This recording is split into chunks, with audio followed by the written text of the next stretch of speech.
गरीब भाई की अमीर बहन। किशोर और पिद्दी दो भाई बहन थे। पिद्दी बहुत खर्चीले स्वभाव की थी। वो जितना कमाती अपने ऐशो आराम में पैसे उड़ा दिया करती।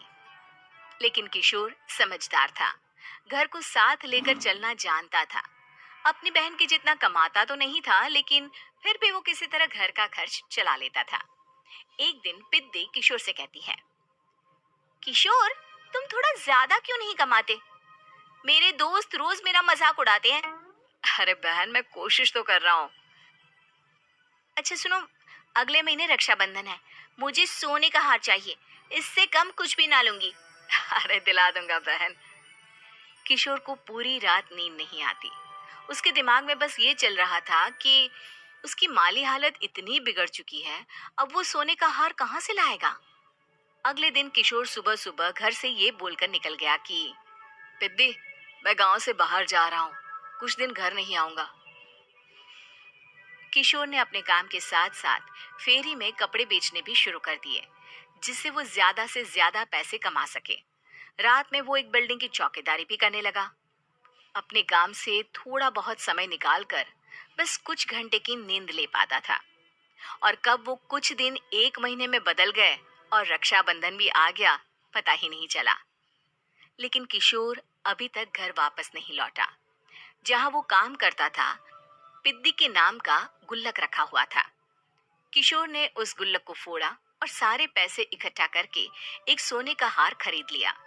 घर में पिद्दी किशोर का इंतजार कर रही थी। तभी किशोर आता है। कहाँ चले गए थे? 4 दिन का कहा था और एक महीने से पता नहीं कहाँ गायब हो गए थे। मैंने बस एक हार मांगा था और तुमने तो घर ही छोड़ दिया। अरे, मुझे थोड़ा काम मिल गया था। कुछ नहीं, सब समझती हूँ, बहाने थे तुम्हारे। अपनी बहन के लिए इतना भी नहीं कर सकते, कैसे भाई हो? चलो यहाँ बैठो, राखी बांधती हूँ। पिद्दी ने किशोर को राखी बांधी। वैसे ही किशोर ने अपनी बहन के हाथ में सोने का हार रख दिया। उसकी खुशी का कोई ठिकाना नहीं था। वो मिठाई खिलाए बिना ही नेकलेस लेकर चली गई और शीशे के सामने अपने गले में हार रखकर देखने लगी। किशोर ने लड्डू उठाया और खुद ही खा लिया। ऐसे कई साल गुजर गए। एक दिन पिद्दी की नौकरी छूट गई। अब वो पूरी तरह किशोर पर डिपेंड हो गई थी। आए दिन किशोर को अपने महंगे महंगे शौक गिनाकर उससे पैसे मांगा करती थी। किशोर, कुछ पैसे देना, मुझे पार्लर जाना है। किशोर बिना कुछ बोले उसे पैसे दे देता। ये क्या, 500? अरे इतने में तो मुझे पार्लर में एंट्री मिलेगी बस। अच्छा, देता हूँ ना ज्यादा। अरे कैसे भाई हो, अपनी बहन के लिए इतना भी नहीं कर सकते। किशोर ने जेब से 2000 का नोट निकाला और उसे दे दिया।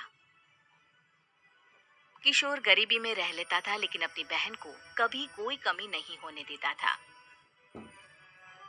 बेटा, पिद्दी तुम्हारी बहन है, उसे कभी किसी चीज की कमी मत होने देना और उसका ध्यान रखना, क्योंकि भाई का फर्ज होता है अपनी बहन का ध्यान रखना। किशोर ने माँ की कही ये बात हमेशा के लिए याद कर ली थी। शायद माँ की इसी बात की वजह से किशोर पिद्दी की हर जिद पूरी करता चला आ रहा था। किशोर, आज मैं अपने दोस्तों के साथ पार्टी करने जा रही हूँ, मुझे कुछ पैसे दो ना। किशोर पिद्दी को समझाता है, लेकिन पिद्दी नाराज होकर चली गई और अपने कमरे में सुबक सुबक कर रोने लगी। किशोर अपनी जेब से कुछ पैसे निकालता है और पिद्दी को दे देता है। किशोर खुद कभी अच्छे कपड़े नहीं पहनता, लेकिन पिद्दी को राजकुमारी की तरह रखता। पिद्दी के जाने के बाद किशोर अपने काम पर निकल गया।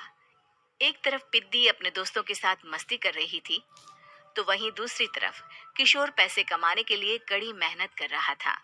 कुछ और दिन ऐसे ही बीत गए। एक दिन पिद्दी एक लड़के को लेकर घर आई और उसे किशोर से मिलवाया।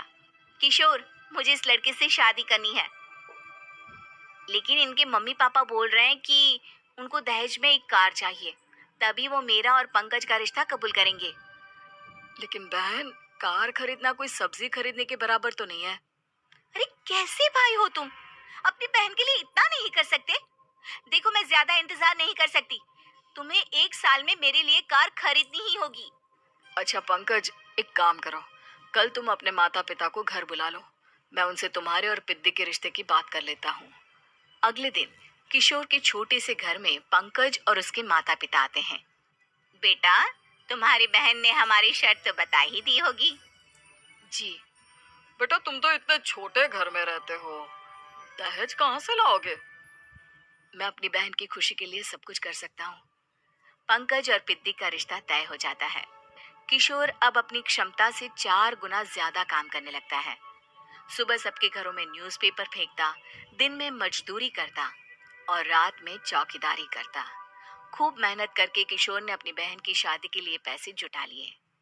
उसने अपनी बहन के लिए कार खरीद ली। जब वो पिद्दी के ससुराल वालों से मिलने गया तो उन्होंने किशोर से और पैसों की मांग की। इस बार किशोर हार चुका था। पिद्दी, पिद्दी माफ करना, मैं तुम्हारी शादी उस लड़के से नहीं कर सकता। वो लालची लोग हैं, उन्हें सिर्फ पैसों से मतलब है।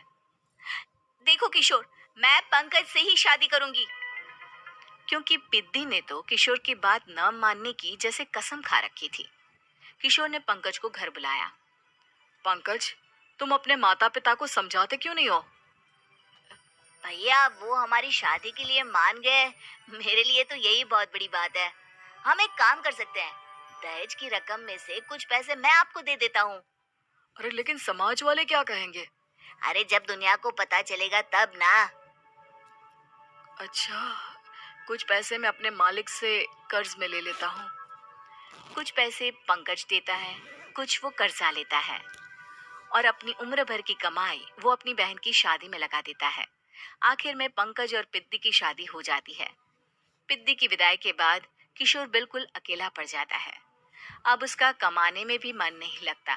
उधारी वाले रोज घर में आकर बैठ जाते हैं। अरे किशोर, अब तो पिद्दी की शादी को 5 साल हो गए, अब तो हमारा पैसा लौटा दो। चाचा, पिद्दी के जाने के बाद किसी भी काम में मन नहीं लगता। अरे तो हमारा पैसा कैसे वापस मिलेगा? जी, कुछ करता हूँ मैं। किशोर के ऊपर बहुत सा कर्जा चढ़ गया था, इसलिए उसने तय किया कि वो ये घर बेचकर सबके पैसे लौटा देगा। अगली सुबह शहर के किसी साहूकार को उसने अपना घर बेच दिया और सबके पैसे लौटा के वो गांव छोड़कर चला गया। पिद्दी ने शादी के बाद कभी अपने भाई का हाल तक नहीं पूछा। किशोर को फर्क नहीं पड़ता था। बस ससुराल में उसकी बहन खुश है, ये जानकर उसे खुद की खुशी मिलती थी और ये सोचकर कि उसने माँ से किया हुआ वादा पूरा कर दिया।